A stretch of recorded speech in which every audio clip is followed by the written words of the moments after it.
Ese fraude electoral transnacional en las Américas tiene que ser puesto en un marco de referencia que es la Carta Democrática Interamericana, que en el artículo 3 señala los 5 elementos esenciales de la democracia, siendo uno de ellos la celebración de elecciones periódicas, libres, justas, fundadas en el sufragio universal como expresión de la soberanía popular. Sufragio universal secreto como expresión de la soberanía popular. Para que exista ese elemento esencial de la democracia, para que existan elecciones libres, limpias, justas, que representen la soberanía popular, tienen que concurrir los otros 4 elementos esenciales de la democracia. El primero es que exista respeto a los derechos humanos y libertades fundamentales, porque si no hay respeto a los derechos humanos y libertades fundamentales, no hay ni libre expresión ni posibilidad de celebrar una elección justa y libre. Tiene que haber separación e independencia de los poderes públicos, porque tiene que funcionar el sistema de frenos y balances para que un poder controle al otro.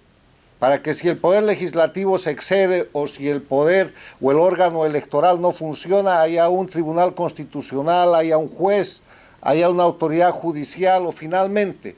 haya una instancia que permita una revisión. Tiene que funcionar la libre asociación política, porque si esa no existe, y por eso en los países con exiliados, con perseguidos y con presos políticos no hay elecciones libres ni hay democracia, son dictaduras, no pueden celebrarse elecciones democráticas. Y tiene que haber Estado de Derecho. Estado de Derecho quiere decir la vigencia de la ley.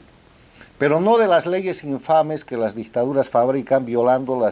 los derechos humanos. Una ley infame está definida como aquella norma que, siguiendo todos los procedimientos formales, en su texto y contenido y objeto viola los derechos humanos. Y para tener ejemplos de leyes infames, miren ustedes las leyes electorales, las leyes de persecución política, las leyes que se hacen en Venezuela, en Cuba, en Nicaragua y en Bolivia. En ese marco de referencia, me permito afirmar que lo que ha desarrollado el socialismo del siglo XXI o castrochavismo en este siglo en las Américas es un método criminal, una metodología de fraude, una patente o una franquicia para vulnerar, alterar la voluntad popular y establecer un mecanismo que hoy día se conoce como unas dictaduras electoralistas en las que el ciudadano vota pero no elige, donde se establece un sistema que de principio a fin determina que va a ganar el candidato del castrochavismo. Y vemos repetirse eso durante todo el siglo XXI en Venezuela. Repetirse eso en el Ecuador de Correa. Hemos visto pasar eso y está próximo a pasar de nuevo el 7 de noviembre en Nicaragua. Ha pasado en Bolivia, por lo menos desde el año 2009 en adelante, con el fraude electoral masivo que ha sido probado con documentación y con exámenes, peritajes y de prueba científica, jurídica y técnica en el fraude electoral del 2019, certificado por la Organización de Estados Americanos y por la Unión Europea, pero repetido el 2020 para restaurar la dictadura después del fracasado proceso de transición, que no fue transición sino continuismo dictatorial. Las características del fraude electoral que se ha institucionalizado y que amenaza a las democracias en el siglo XXI es que hay 2 tipos de fraude, un fraude sistémico y un fraude fáctico. El fraude sistémico es aquel que está en el sistema mismo, que empieza con las constituciones del castrochavismo o del socialismo del siglo XXI.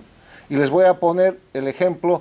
de una constitución, la constitución del denominado Estado Plurinacional en Bolivia, en la que prácticamente se desconoce el sufragio universal. Porque el sufragio universal está basado en la igualdad de los ciudadanos, en la simple fórmula de que cada ciudadano es un voto.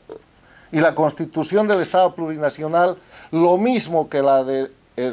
Estado Bolivariano de Venezuela, lo mismo que la de Nicaragua y las modificaciones legales que han hecho allá, establece privilegios para determinados ciudadanos, de manera que, por ejemplo, en Bolivia, en las áreas rurales se elige un diputado con 3.000 votos y el mismo diputado en el área urbana necesita 250.000 o 300.000 votos.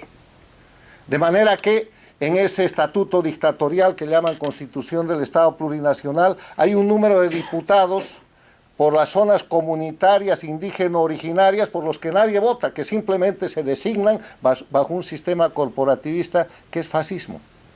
O sea, si desaparece el voto universal, ya hemos empezado mal, pero además de eso, hacen un conjunto de leyes que es parte del fraude sistémico, en las cuales establecen mecanismos para manipular la identificación de los ciudadanos, el registro de los ciudadanos, la zonificación de las áreas de votación y rematan en el padrón electoral. El padrón electoral de Bolivia, de nuevo, tiene entre 1.200.000 y 1,5 millones de votantes fantasmas. Y para comprobar eso es muy sencillo. Cuando Evo Morales dice que ganó la elección el año 2005, en Bolivia había un poco más de 3 millones de votantes. Para el año 2014-2019, esos votantes se incrementaron el 97%, cuando la población nacional solamente se incrementó en el 23%. Y si recordamos que Bolivia tiene voto universal desde el año 1952, obligatorio, y que las votaciones han sido permanentes, con una participación, con una inscripción de casi el 100% de los ciudadanos, y una votación que ha superado porcentajes del 70 y 80%, ¿de dónde sale esa diferencia de población? Ahí está el fraude sistémico, porque precisamente el supuesto crecimiento de los votantes se produce en las zonas cocaleras, en las zonas rurales que están controladas por el aparato del sistema dictatorial. O sea, fraude sistémico, fraude en el sistema con el que nada se puede hacer el día de la votación y sobre el cual no tienen ninguna competencia los observadores de la Organización de Estados Americanos, que de acuerdo a su reglamento de observación del año 2008 aprobado en la OEA, hacen topografía en la observación y no pueden tocar ninguna de las partes del fraude sistémico, que es el fraude esencial. Pero además de eso está el fraude fáctico, el fraude que se produce en el acto electoral y después, que tiene que ver con el voto, con el acta, con la suma, con las firmas, con las impugnaciones, con las nulidades, con la cadena de lo que es el control de la votación y con lo que es la proclamación. ¿Qué es lo que está viviendo hoy día el Perú?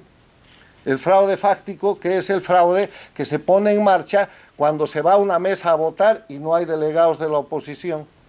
Cuando en esa mesa de votación, en la primera vuelta, la oposición saca 100 votos y en la segunda vuelta saca 0.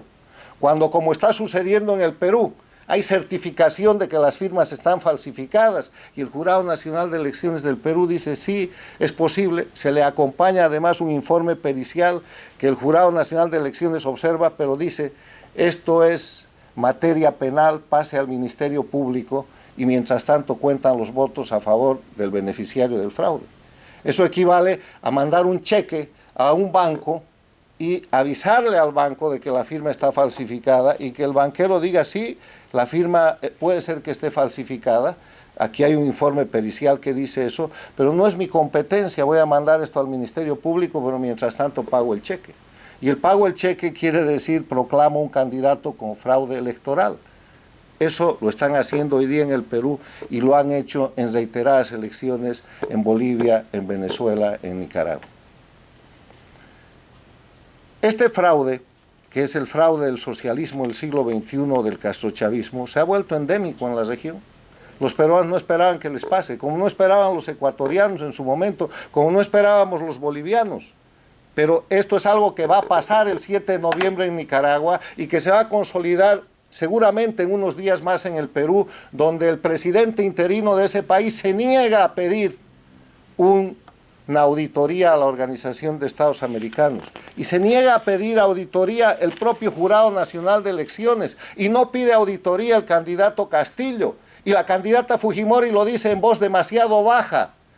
cuando todos deberían estar interesados en pedir auditoría del proceso electoral del Perú, porque esa es la manera de determinar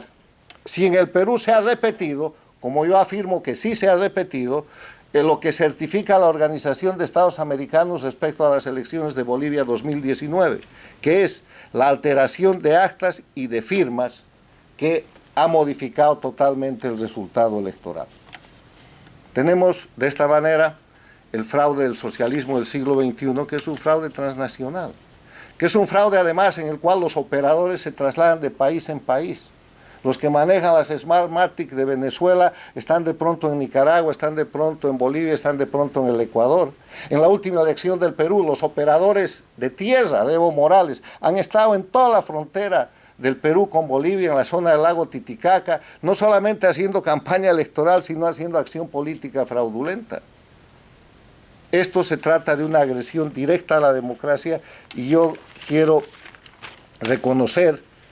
que eventos de esta naturaleza permitan primero que los defensores de la democracia, de la libertad, de la denuncia del fraude electoral de los países víctimas se conozcan. Segundo, que se establezcan con tal claridad las recurrencias que se pueda advertir al resto de los países, porque después de Nicaragua viene Colombia el próximo año. Y Colombia ya ha estado muy cerca de operaciones de este tipo que son cada vez más especializadas y cada vez más peligrosas. Termino en mi parte estableciendo en definitiva que el fraude transnacional en las Américas existe, que está operado y liderado por la dictadura de Cuba, con sus plataformas en Venezuela, Bolivia, Nicaragua, con el apoyo de los gobiernos paradictatoriales de la Argentina con Fernández Kirchner y de México con López Obrador, aunque esos países, Argentina y México, continúan siendo democracias, y que representan una amenaza tremenda para las democracias y para todo el sistema de las Américas. Y en este punto reconocer que la lucha del pueblo cubano que se lleva a cabo en este momento será vital para recuperar la libertad en Cuba, que se logrará necesariamente e inevitablemente en un momento muy próximo, y que cuando eso suceda se habrá logrado la libertad del resto de las Américas, porque la liberación de Cuba es la liberación de las Américas, y este tema del fraude electoral transnacionalizado es un botón de muestra de la exportación del crimen organizado de la dictadura castrista, convertida en castrochavismo en el siglo XXI, porque igual que esto ha exportado los narcoestados, ha exportado el soporte al terrorismo, ha exportado el sistema de tortura, ha exportado el mecanismo de presos políticos, de persecución política, de tortura, que se vive en estos mismos países donde hoy día estamos demostrando que ha instituido un sistema cuasi legal, pero absolutamente criminoso para hacer fraude electoral transnacional. El tema es Cuba, el tema son sus plataformas dictatoriales en Venezuela, Bolivia y Nicaragua, y la víctima actual se llama el Perú, la próxima víctima vuelve a ser Nicaragua, y la amenaza está sobre toda la región. Muchas gracias.